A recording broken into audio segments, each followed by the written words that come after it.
Bonjour à tous, bienvenue dans ce nouveau C'est lundi, que lisez-vous? Et oui, me revoilà après 3 semaines d'absence, 2 semaines de vacances en fait. Finalement, j'ai pas fait ma vidéo hier, désolée, mais c'était la rentrée, c'était un petit peu dur de me lever. Mais donc je vous la fais aujourd'hui, je vais rapidement passer sur ce que j'ai lu les premières semaines. Pour plus m'appesantir sur ce que j'ai lu donc la semaine dernière, ce que je lis maintenant et ce que je vais lire ensuite. Alors la dernière fois que je vous ai laissé, j'étais en train de lire Le Livre et l'Épée, le tome 1, La Voix de la Colère d'Antoine Rouault. Le livre fantasy que recommande Brajlon cette année, voilà, c'est leur coup de cœur, c'est là-dessus qu'ils misent, ils le comparent au Trône de Fer, il y a même une sortie mondiale qui est prévue, enfin bref... c'est la grosse machine et bon, moi j'ai pas du tout aimé, ça a vraiment été un flop pour moi. J'ai trouvé ça très long. Je trouve que ça manque de rythme en fait. L'auteur a décidé de raconter l'histoire du point de vue d'un personnage puis du point de vue d'un autre et donc pour moi ça fait beaucoup de redites. Il y a beaucoup de naïveté dans les personnages, enfin bref, j'ai pas accroché quoi finalement. Mon avis est sur le blog si ça vous intéresse. J'ai également lu Un jour de David Nichols pour le book club des livres addicts et là heureusement j'ai eu une très bonne lecture, même un coup de cœur parce que j'ai adoré suivre l'histoire de ce couple qui n'arrête pas de se retrouver et puis de se séparer. En fait c'est deux amis, enfin pas une aventure d'un soir entre Emma et Dexter qui viennent de terminer leurs études. Donc on est le 15 juillet 1988 je pense, quelque chose comme ça. Et en fait, l'auteur a décidé donc de nous raconter leur histoire chaque 15 juillet. Donc chaque 15 juillet, on voit ce que sont devenus ces personnages, leur évolution, l'évolution de leur relation et puis leur développement personnel, voir comment ils gèrent leur vie professionnelle, leur vie de couple, leur vie de famille, etc. C'est vraiment un très beau livre, les personnages sont bien fouillés et je trouve que c'est vraiment une histoire d'amour qui paraît très réel. Il n'y a pas ce côté eau de rose où tout est beau, tout est génial. Vraiment c'est une histoire d'amour où parfois ils se déchirent, parfois ils doutent. C'est une histoire d'amour où ils sont pas toujours ensemble, enfin ils sont même rarement ensemble finalement, mais c'est très beau, je vous conseille vraiment. J'ai également lu Réseau de Vincent Villomino, c'est un récit jeunesse de science-fiction, très bien également. Un peu déroutant au début vu que l'auteur met du temps à nous donner les premières réponses. On est directement plongé dans cet univers légèrement futuriste parce qu'on est en 2017-2018 je pense, avec des réseaux sociaux qui ont vraiment pris une grande ampleur et c'est un peu dur de se retrouver dans les codes de ces nouveaux réseaux sociaux en fait. Mais bon, une fois qu'on est bien installé, après une centaine de pages, là c'est vraiment bien, vraiment haletant, avec un suspense de dingue pour savoir justement ce que les terroristes, si on peut les appeler comme ça, vont faire et les liens entre les différents personnages parce qu'on les voit. Enfin, au début on suit plusieurs personnages qui vivent dans des villes différentes, qui semblent rien avoir l'un avec l'autre et c'est bien de voir tout s'imbriquer à la fin. J'ai également lu Man Hall, le tome 3 de Tetsuya Tsutsui, donc c'est le dernier tome de ce manga et j'ai bien aimé également, donc l'enquête se termine bien, enfin se clôt, donc tout est résolu et voilà, vraiment une bonne série que je vous conseille. J'ai peut-être préféré Reset quand même que Man Hall, mais tous les deux sont très bien quoi. Alors voilà, on arrive donc aux lectures de cette semaine-ci. Donc j'ai lu Le Guerrier, donc le 3e tome du Retour des Highlanders de Margaret Mallory, publié chez Milady, Pemberley, avec ma petite Talia. Donc ici on suit Duncan, donc le guerrier parmi les quatre compères, et Moira, donc la fille du clan MacDonald qui a été mariée à un Irlandais il y a quelques années de ça, qui a eu un fils, etc. C'était vraiment une très belle histoire. Duncan est vraiment super. Voilà, c'est un mec comme je les adore, qui est vraiment très droit quoi. Il n'y a pas d'entourloupe quoi, il est vraiment fidèle à ses principes, à son amour, à tout ça, et ça c'est vraiment super gars. Moira, je suis un petit peu plus réticente avec elle parce que j'aime pas trop ses réactions, je trouve qu'elle est pas logique, elle est capricieuse en fait, voilà, c'est une princesse, hein, voilà, c'était la fille du clan, elle a été protégée et il y a ce côté capricieuse qui ressort quand même pas mal, qui m'a un peu gavée, mais ça reste une très très jolie histoire d'amour.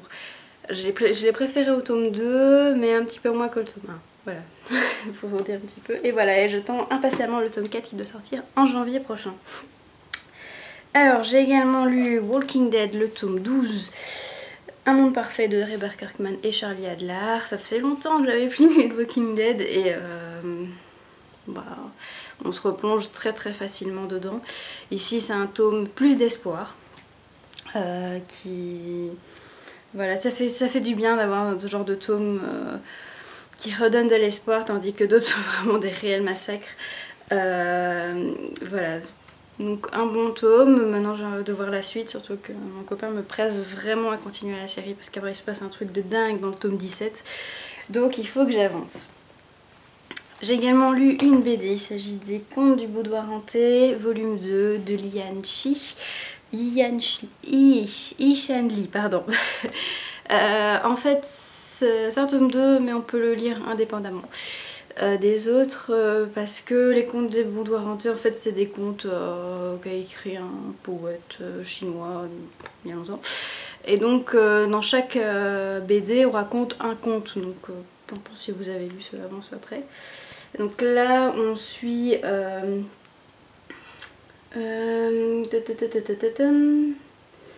un jeune homme en fait qui va partir dans la forêt, il va sauver un renard.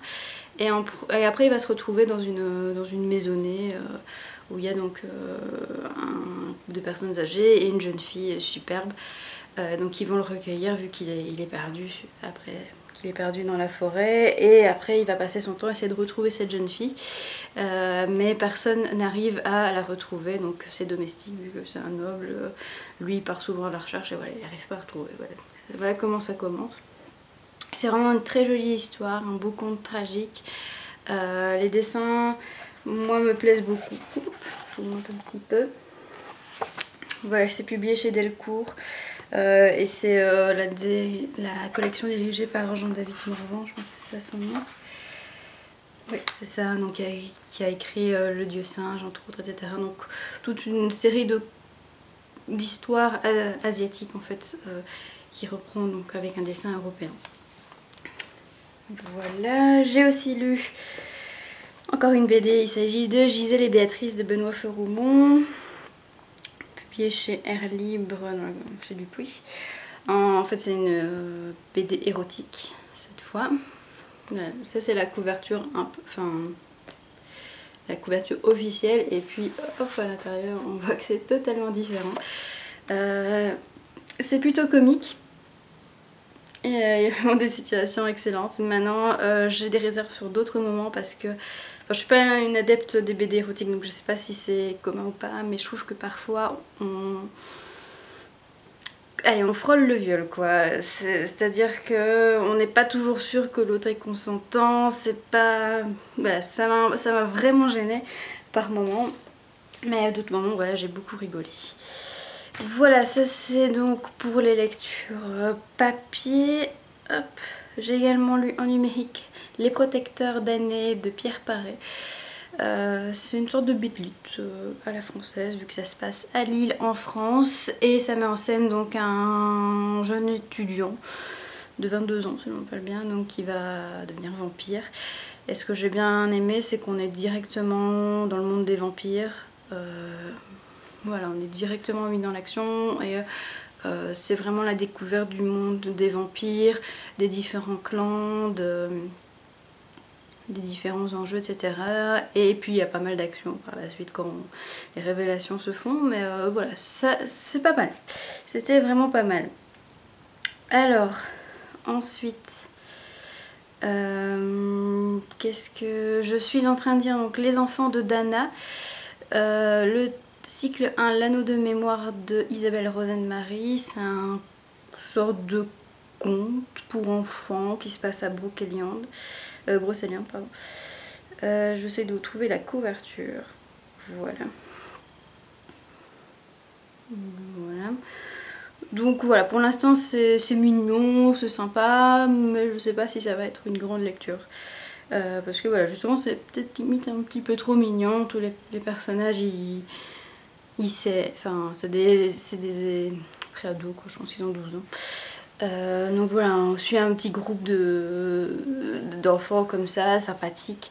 Voilà, tout le monde est beau, tout le monde est gentil, ils aiment bien leur famille. Voilà, je mets un mot l'un contre l'autre, donc j'espère que ça va un petit peu se relever par la suite, mais sinon ça restera juste mignon quoi. Et je continue en jeunesse, vu qu'après je lirai Les 4 éléments, le tome 1, L'eau de Valérie Bonenfant.